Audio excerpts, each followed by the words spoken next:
I don't know if I want to share it publicly yet, but if I do say it, then having to walk away from design was a much harder decision. But it's true when they say design and build don't entirely always work together. You will end up compromising on one of them, and hence the choice to move purely towards contracting so that we specialize in doing that one thing, which is genuinely ensuring good designs are built the way they're supposed to without compromises. Designsmith 2 years ago was a design and build organization. Designsmith today is a purely contracting-led firm. When people come to Designsmith, and this is what they don't expect. Most people actually don't know what a 200,000 square feet facility looks like. And this is basically what it looks like. It's humongous. I think the perception of what Designsmith as an organization that you see online versus what you really walk into, it's massive. And it's just a big difference when they see the scale of operations we're performing at. We're able to cater a lot more to the hospitality sector, especially the massive new developments coming in Saudi, all the new chains opening up in Dubai, and as the single solutions provider from a construction to a fit-out company and having the in-house joinery, I think the powers that we hold in our hands to deliver that is exceptional. It's amazing how we become the local partners for the luxury real estate developers here. It's just putting all of these pieces together where ironmongery is coming in from Italy, the main door handle and solid brass is from India, the veneers from Germany, the solid woods all the way from Eastern Europe, and all of it coming together, being manufactured in a facility in the UAE where quality is not compromised and the delivery times of what you need to bring your project to life is incredible. We're now actually harnessing all of this using our technology software, which is our own inbuilt ERP system.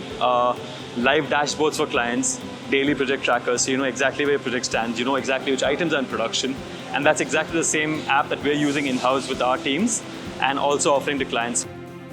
Our team's grown. We're about 1,200 plus people now. The factory is expanding. This is our third round of expansion in the last 2 years, which actually kind of re-emphasizes the fact that having that singular focus is the only way to grow and get better at what you're doing. While we were designing and building our own projects, our design team was actually very hands-on involved in terms of getting those details executed. So we would make a mock-up of literally almost everything. So there was a corner detail, there was a step detail, there was a termination joint between skirting, walls, ceilings, etc. So what happened was the entire projects team, who's actually running the site show, gets super trained in delivering exactly that, because when a client comes to you from a design and build perspective, they will come and say, look what that was in the 3D, I want exactly the same thing. They don't understand the technicalities behind it, neither do they care about the budget that they've paid for. With that level of education, your project managers become now so equipped to deliver on those finer details that even when a designer outside externally manages to miss a detail, it actually gets highlighted much quicker. So we end up delivering on that. The second thing is we were predominantly a fit-out or a design and led fit-out company, right? Most contracting companies start from construction and they subcontract the finishes and the fit-out packages. What worked in our favor was we've gone the entire 360. Like, we've reversed the cycle. We've actually become this massive fit-out company who's moved into construction. Now, how did that work for clients is you have a start date, you have an end date.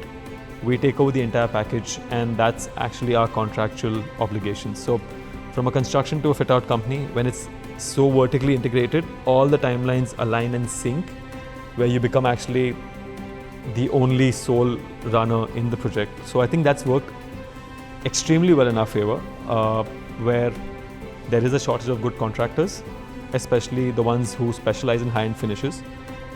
Our love for that comes from the beautiful residences that we've already built. Now we're just multiplying that across floors. We're super excited about what's coming out in 2026, and the work's already begun in all of these. We're doing amazing marriage residences with Face Architects and LW. We're doing a Sofitel residences with KCA. There's another one which is beautiful, and I think I've never seen something like that before, which is the EVA residences in Business Bay, and I genuinely think that's one of a kind. With that one singular focus, we've also managed to bag our first couple of construction projects. We're building a new hotel in Dubai Islands, as well as a G+13 building in Jeddah. I think the biggest moment in this for me is going to be watching our name come up on that signboard as the construction and build partners for a G+13 towers. What we've realized over the last few years is we've had almost 100% growth year on year. It's not normal in this industry, and sometimes people would say that it's too risky to be growing that fast. That being said, I don't know if I want to share it publicly yet, but if I do say it, then in the next 5 years, we want to be the largest in-demand construction and fit-out company, servicing clients with absolute love and delivering exceptional projects, whereas also maximizing and increasing stakeholder value, because at that point, I think we want to be the first listed company in the UAE to go public with what we're building over here as an organization.